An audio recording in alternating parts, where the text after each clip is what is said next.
नमस्कार दोस्तों, मैं आपका स्वागत करता हूं आपका अपने चैनल में। दोस्तों, आज की वीडियो में बात करने वाले हैं क्रिप्टो मार्केट के बीच में कुछ अपडेट्स को लेकर, क्योंकि जैसे कि आपको पता है कि रिसेंटली जो अपडेट आ रही है वो ये आ रही है कि बाइनेंस को लेकर क्या सीन चल रहा है, या फिर बाइनेंस के जो सीजर बाइनेंस थे उन्होंने क्यों यहाँ पर रिजाइन करने का यहाँ पर जो है फैसला लिया।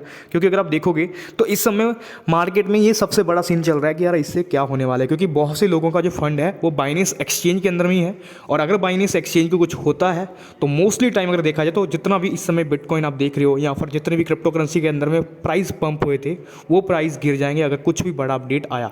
तो आखिरकार क्या सीन है, क्यों यहाँ पे $4 बिलियन का जो है इन पे कह सकते हो कि इनसे मनी मांगी गई, जो कि यूएस की गवर्नमेंट ने मांगी, जो कि चार्जेस को रिमूव करने को लेकर। तो क्या सीन है, क्या रीज़न थे जिस वजह से $4 बिलियन की यहाँ पे बात चल रही है। और ऊपर से अब बातें ये भी निकल के आना शुरू हो गई हैं कि $4 बिलियन जो यहाँ पे पेड किए जा रहे हैं वो पैसा कहाँ से आ रहा है। क्या यहाँ पे कुछ यूज़र के वॉलेट का पैसा तो नहीं ट्रांसफ़र किया जा रहा है, जो लोगों का यहाँ पे पैसा है जो कि इनके रिजर्व पे पड़ा हुआ है। यानी जैसे कि हमने कोई एक्सचेंज में पैसा जब बाय सेल करते हैं कोई कॉइन को, तो हम उसमें पैसा डालते हैं तभी जाकर उनके पास कॉइन हम लेते हैं।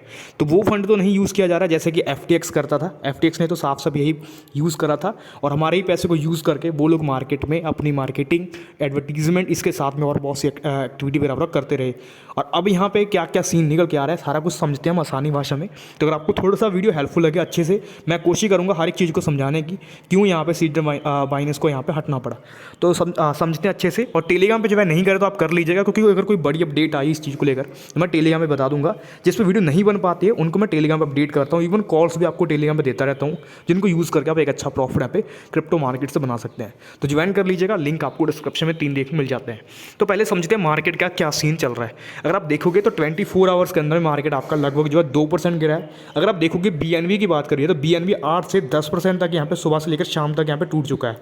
अगर यहाँ पे ये कल रात अगर देखते आप तो आपको और यहाँ पे देखने को मिलता है कि मार्केट में और भी बहुत ज़्यादा डाउनफॉल आ गया था जब यहाँ पे सीजेड बाइनेंस ने रिज़ाइन करने के बारे में फैसला कर दिया कि मैं यहाँ पे रिज़ाइन करने वाला हूँ। तो जब यहाँ पे इन्होंने रिज़ाइन करा है तो अब बाइनेंस के जो CEO है वो यहाँ पे कोई दूसरे बंदे को बना दिया गया है। रिसेंटली जो है किसी और बंदे को बना दिया है। पर कहीं ना कहीं ये चीज़ बहुत बड़ी बात है कि जो यार कंपनी को क्रिएट करता है, कंपनी बनाई जिसने, वो बंदा खुद यहाँ पे क्यों रिज़ाइन कर रहा है, ये सबसे बड़ा मैटर कहीं ना कहीं खुल के आया है। इसी वजह से अगर देखोगे तो रिसेंटली प्राइस भी बहुत ज़्यादा टूटा है। अगर मैं यहाँ पे चलता हूँ कोई न्यूज़ वाली वेबसाइट पे, तो मोस्टली वेबसाइट पे यही सीन चल रहा है यहाँ पे, जो कि $4 बिलियन का, जो कि यहाँ पे इनसे पैसा मांगा गया है। अब यहाँ पे जो क्रिप्टो एक्सचेंज बाइनेंस है तो इनको फाइन मारा है लगभग $4 बिलियन का। अब यहाँ पे ये इन पे जो गिल्टी हुए उन चीज़ों को रोकने को लेकर, इवन मनी लॉन्ड्रिंग के जो केस वगैरह थे वो भी इन पे लागू है। तो इनमें सब पे जो फाइन बनता है वो $4 बिलियन के राउंड का बना है, जिनको क्लोज करने के लिए इनको लगभग $4 बिलियन पे करने होंगे, जो कि इनको पे करना ही है। अब यहाँ पे जो क्वेश्चन सबसे ज़्यादा लोगों के निकल के आ रहे हैं कि $4 बिलियन कहाँ से आएगा, तो इसका एक आंसर ये हो जाता है कि यहाँ पे इन्होंने बहुत अच्छा खासा प्रॉफिट बनाया है। अगर आप देखोगे तो इस समय करंटली देखा जाए तो मोस्टली टाइम में अगर आप देखोगे तो इनका ट्रेडिंग फी से अच्छा प्रॉफिट बन जाता है। इवन यहाँ पे फ्यूचर रेट से भी एक अच्छा खासा प्रॉफिट निकालते हैं। तो शायद ये अपना वहाँ से पे कर सकते हैं। साथ में देखा जाए तो सीजेड बाइनेंस के पास अच्छी खासी खुद की भी यहाँ पे जो है इन्वेस्टमेंट पड़ी हुई है। इवन अगर आप देखोगे तो बहुत से प्रोजेक्ट इसने डिप में लिए हैं जो कि करंटली बहुत हाई लेवल पे चल रहे हैं। शिबा इनू कॉइन जैसे कॉइन इसके पास बहुत बड़ी मात्रा में, बेबी डॉस कॉइन वगैरह देखोगे तो बहुत ट्रिलियन में इसने कॉइन ले रखे हैं बहुत डिप में, जो कि करंटली आज अच्छी खासी प्रॉफिट में चल रहे हैं। तो शायद ये वहाँ से भी निकाल कर पैसा दे सकता है। $4 बिलियन हमारे लिए बड़ा नंबर हो सकता है पर सीजेड बाइनेंस के लिए नहीं।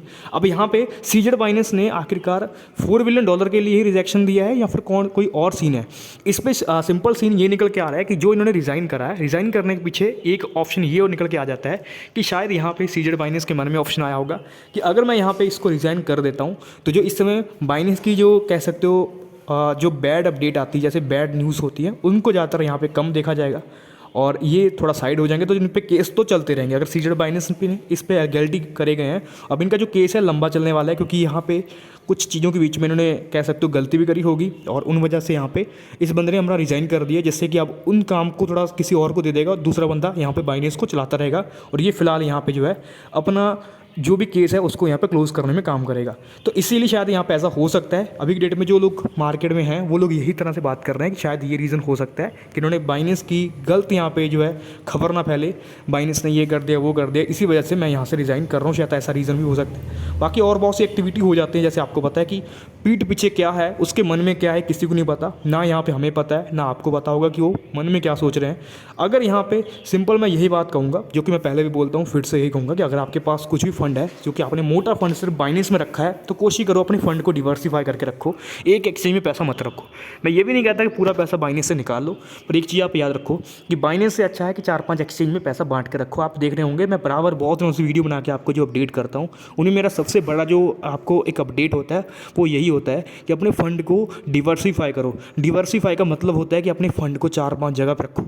और ये चीज़ जो है इंडियन, अगर आप देखोगे जो फाइनेंशियल सेक्टर में हैं लोग, या फिर अगर आप देखोगे तो जो कि मोस्टली अगर आप ऊपर आप समझोगे तो वो लोग भी इस चीज़ को फॉलो करते हैं। और कोई भी जो नॉर्मल बंदे हैं उनको भी वो लोग यही कहते हैं कि अगर आपके पास पैसा भी है, कोई बैंक में आप रखते हो, जैसे स्टेट बैंक में रखते हो या फिर कोई अदर बैंक में रखते हो, तो कोशिश करो फंड को डिवर्सिफाई करो, 4-5 बैंक में पैसा बांट के रखो। जैसे आपके पास अगर 10 लाख रुपये पड़ा है तो 5 बैंक में रखोगे तो 2-2 लाख रुपये करके रख सकते हो, कोई दिक्कत नहीं है। अगर कोई एक्सचेंज में या फिर कोई बैंक में इशू होगा तो आपको कोई दिक्कत नहीं आएगी। उसी तरह सेम टू सेम एक्सचेंजेस भी हैं मार्केट में, उन एक्सचेंजेस में डिवर्सिफाई करो। और ये डिवर्सिफाई करना बहुत ज़रूरी है। जब तक आप डिवर्सिफाई नहीं करते हैं तो आपको यहाँ पे दिक्कत भी आ सकती है, कभी भी कोई बड़ा अपडेट आ सकता है। तो इस वजह से सेफली रहने के लिए डिवर्सिफाई करना स्टार्ट कर दीजिए। ये मैं आपको इसलिए बोल रहा हूँ क्योंकि मार्केट में जब कोई चीज़ को लेकर बड़ी अपडेट आना स्टार्ट होती है तो कुछ भी हो सकता है। अब इन्होंने कौन कौन सी एक्टिविटी करी है जिस वजह से यहाँ पे खुद रिजाइन कर गए, तो लोगों ने का कहना है कि शायद ये अपनी मार्केटिंग बचा रहे हैं, पर अब पीठ पीछे में क्या चल रहा है किसी को नहीं पता, ना हमें पता ना आपको पता है। अब जिस तरह से न्यूज़ आएंगी उस तरह से मैं आपको अपडेट करूँगा। फिलहाल आपको एक ही काम करना है, डिवर्सिफाई करना स्टार्ट कर दीजिए। और फिलहाल अभी हम वेट करेंगे, देखते हैं कि क्या होता है आने वाले दिनों के अंदर में। फिलहाल हम डिवर्सिफाई पे पहले भी मैं फोकस करता था, और अभी जो लोग नहीं कर रहे थे वो करंटली आज की न्यूज़ के बाद खुद यहाँ पे खुद कर चुके होंगे, या फिर जिन्होंने नहीं करा वो लोग भी करना स्टार्ट कर सकते हैं।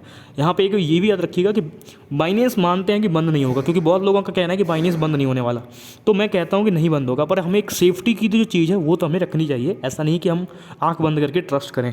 अगर देखा जाए आजकल की डेट में बेटा जो है बाप का नहीं होता, वो खुद अपने बाप को बाहर निकाल देता है, तो जो कि आप आजकल की डेट में सब कुछ देख ही रहे हो। अभी मैंने US की न्यूज़ पढ़ी थी जहाँ पे एक पिता को यहाँ पे लड़के निकाल दिया।